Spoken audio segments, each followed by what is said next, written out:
In this lesson, we'll review the proper steps required to service a portable restroom clean and odor-free during the winter months. Prior to conducting a service during the winter months, it's important that we confirm that we were on site by signing the date sticker. Remember, without initials and date, there's a good chance the customer will call back and request that we return to reservice the unit. As you can imagine, this can be quite frustrating after we've already done the work. Next, we'll suit up in our proper PPE and grab our urinal cleaner and graffiti blaster from the side of the truck. Using these products, we'll spray down the urinal with the urinal cleaner and any graffiti on the inside or outside of the unit using the graffiti blaster solution. We'll let these chemicals penetrate for a few seconds and then wipe them off so the liquids don't freeze.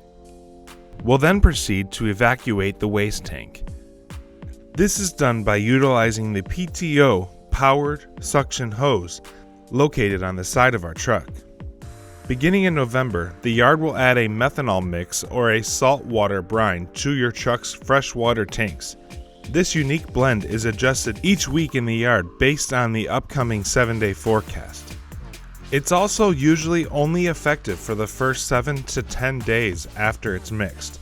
Knowing this, it's important that we always pump a unit on its scheduled service day. 1 week without service in the cold temperatures will often lead to a unit freezing up.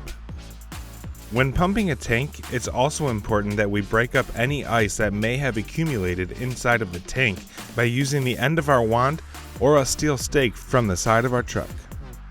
If we come across a restroom that is almost full and frozen solid, we'll need to contact dispatch to have this unit exchanged by a P&D driver. It's important to note that fully frozen units will need to be exchanged only by those who are driving a hybrid or a stake bed truck, equipped with a liftgate. Frozen units should never be hoisted onto a trailer by hand. They are extremely heavy and could cause injury without an assisted lift. On occasion, we may come across a restroom that is partially frozen with minimal use. For some situations like this, we can sometimes add a small amount of salt and some winter mix to the top of the waste to help thaw it out so that it can be pumped out effectively the next time we come around. Use this trick sparingly and also note it on your tablet. Continuing with our service procedures, once the waste tank has been evacuated, we'll need to prime the unit and get it ready for new use. To do this, we'll first need to fill the waste tank with about 5 gallons of methanol water or pre-mixed salt water, depending on which is on your truck.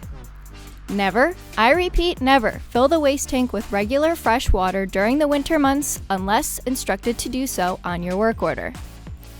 Next, we'll add 6 to 8 ounces of liquid blue to the tank. Finally, grab a bottle of windshield washer fluid and a towel.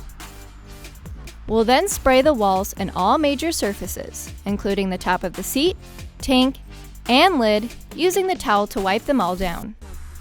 Never use methanol water or salt brine for this step in the winter. When using windshield washer fluid, always do your best to keep usage to a minimum. This will help prevent excessive runoff, which can eventually turn to ice, causing a slip hazard for future patrons. We'll also want to avoid spraying the floors for this reason as well. Instead, we'll want to use a dry brush to keep the floor debris free. If there is excessive buildup on the floor, a small amount of water may be used, but always use a rag to dry the floor before leaving the site.